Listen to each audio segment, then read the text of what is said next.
Hello, people of the Interverse. I'm Andy, and this is The English Writer, a place to improve your English language skills. Today, I'm going to be looking at the news. I came across this interesting story this morning in my local rag. It's about royalty. And I don't normally read stories about the royals, but this one caught my interest because I like stories about folk from humble backgrounds climbing up the social and economic ladder. Anyway, here is the story, and I'll read it for you first and then I'll summarise it afterwards. So, here we go.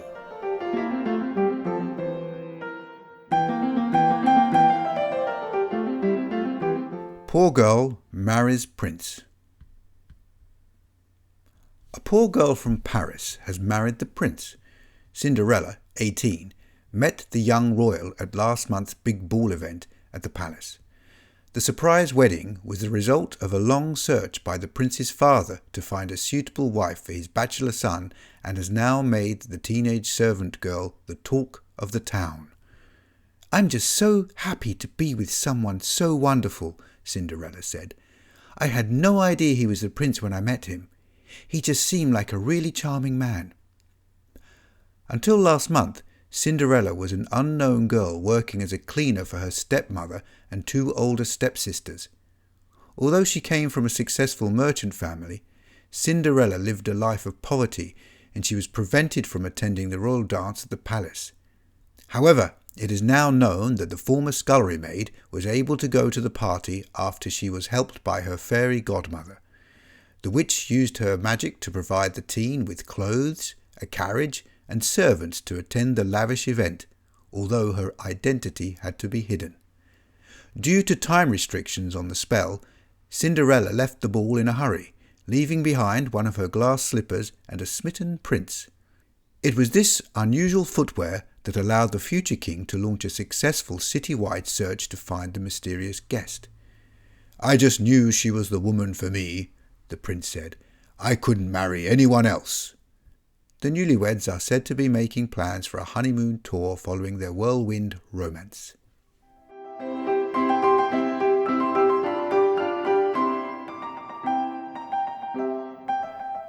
So, perhaps you already knew this news. It's a pretty big story. In summary, there is a girl called Cinderella. She was poor, but she was able to go to the big palace party because her fairy godmother helped her. They do that, fairy godmothers. They kind of help. You must have help from your fairy godmother, no? Anyway, this is what a fairy godmother might look like. So, with the help, she went to the party, or ball, and there she met the prince. For some reason, he immediately fell in love with her. Love at first sight, I guess. Anyway, she left the party early because the godmother's magic had a time limit.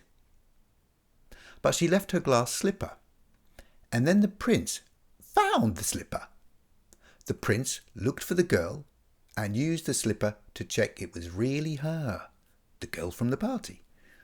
I guess she looked different because she was poor again, and maybe the prince had been drinking a little too much at the party. So he found the girl, Cinderella, and asked her to marry him. She said yes. He was rich, remember. Then they married. At the end of the story, they went on a honeymoon.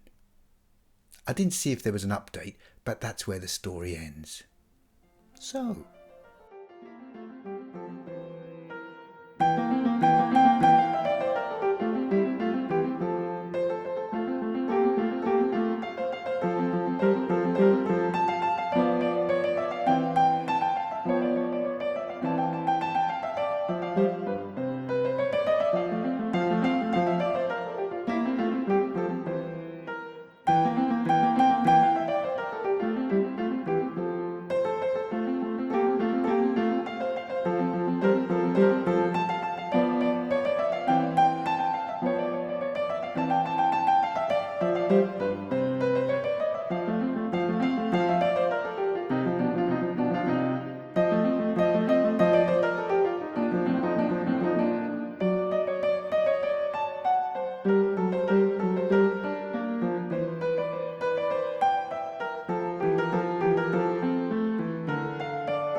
But that's an interesting development, isn't it? The prince married a commoner. Anyway, that's all for this video. I'll be back with some more news stories for your listening practice in the future. And if you liked this video and found it helpful at all, please click the subscribe button so I can make more videos like this. Also, if you want to learn more about the language in this news story, please watch parts 2, 3 and 4 and 5. In part 2, I talk about useful words and phrases from this story. Part 3, I look at the use of passive and active sentence forms, I gave, I was given. And in part 4, I look at reported speech, both direct and indirect. She said, he said, blah, blah, blah, blah, that kind of thing. And finally, in part 5, I deal with basic punctuation used for writing in English.